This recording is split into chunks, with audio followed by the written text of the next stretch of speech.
It's obvious I've mostly been a qualitative sociologist, sort of. Definitely. But it doesn't mean to say I haven't been interested in quantitative work, and indeed, I've always insisted that there's an awful lot to be said for mixed methods. And indeed, on that point, have you always sort of counted, when you have a set of interviews, even if they're a relatively small number, have you always used counting as one way of analysis?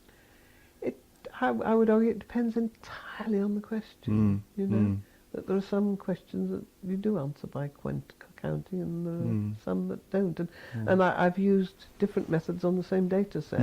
I mean, certainly on that mothers and daughters stuff, I've used several different methods on that. And one of them was explicitly counting, was a strictly discourse analysis method of counting mentions of words and mentions of diseases and mentions of causes and attachment of causes to diseases.